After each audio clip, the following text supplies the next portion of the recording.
আপনারা সবাই জানেন এই সিজনে ডেঙ্গু মশা একটা মহামারী আকারে রূপ নিয়েছে। ইতিমধ্যে অনেক প্রাপ্তবয়স্ক এবং শিশু প্রাণ হারিয়েছে ডেঙ্গু জীবাণুবাহিত এডিস মশার কামড়ে। ডেঙ্গু জ্বর থেকে মুক্তি পাওয়ার সহজ উপায় হলো মশা যাতে কামড়াতে না পারে সেদিকে খেয়াল রাখা। মশা যাতে বংশ বিস্তার করতে না পারে সেটার প্রতিও আমাদের খেয়াল রাখা জরুরি।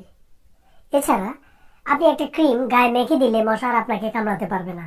আর এই ক্রিমের নাম হলো ওডোমস ন্যাচারাল ক্রিম। এই ক্রিম কিভাবে কাজ করে তার সংক্ষিপ্ত আকারে একটু বলে নেই। অন্যান্য মসকিটো রিপেলেন্ট ক্রিমের যেমন মশাকে মেরে ফেলে, কারণ ওটাতে কিছু কেমিক্যাল থাকে যা আমাদের শরীরের জন্যও খারাপ, কিন্তু এই ওডোমস ক্রিমে এসব ক্ষতিকারক কেমিক্যাল নেই। তাহলে এটি কিভাবে কাজ করে? এই ক্রিম মশা মারে না। এই ক্রিম আপনার গায়ের গন্ধ, যেটা কিনা মশা অনেক দূর থেকে পেয়ে আপনার কাছে এসে কামড়ায়, সে গায়ের গন্ধটাকে বন্ধ করে দেয়। এতে করে মশা বুঝতে পারে না যে তার সামনে একজন মানুষ বসে আছে। অর্থাৎ আপনি মশার কাছে ইনভিজিবল হয়ে যান। এটা নন স্টিকি, অর্থাৎ গায়ের মধ্যে আঠালো ভাব থাকবে না, এবং এটাতে আছে অ্যালোভেরা জেল, যেটা ত্বকের জন্য ভালো। এটা প্রস্তুতকারক ডাবর। এটা বড় বড় ফার্মেসিতে পাওয়া যায়। এছাড়া কিছু অনলাইন শপিং সাইটেও পাওয়া যেতে পারে, যেমন daraz.com, chaldaal.com। এটার প্রকৃত মূল্য হলো 120 টাকা, কিন্তু অসাধু ব্যবসায়ীর সংখ্যা আমাদের সমাজে অনেক বেশি, তাই ডেঙ্গু জ্বরের সুযোগ নিয়ে এখন এটা 300 টাকা থেকে 520 টাকা পর্যন্ত বিক্রি করছে।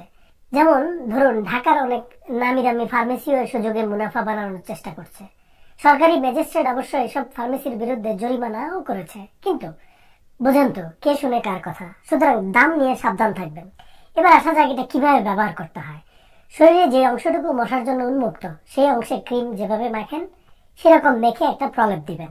যদিও প্রস্তুতকারক বলেছে এই ক্রিম 12 ঘন্টা পর্যন্ত কাজ করবে, কিন্তু আমি অনেক রিভিউ দেখেছি, ব্যবহারকারী বলেছে এটা আসলে 3-4 ঘন্টা পর আর তেমন কাজ করে না। সুতরাং 3-4 ঘন্টা পর আবার ব্যবহার করতে হবে যদি সঠিক উপকার পেতে চান। সাইড এফেক্ট একবারেই নেই, যেহেতু এটাতে মশা মরার কেমিক্যাল নেই। তবে সবসময় চেষ্টা করবেন ব্যবহার করার পর হাত ধুয়ে ফেলতে, যাতে চোখে না যায়। এছাড়া বাচ্চাদের জন্য এটা ব্যবহার করা যায়। বাচ্চাদেরও যাতে চোখে বা মুখে না যায় তার দিকে খেয়াল রাখতে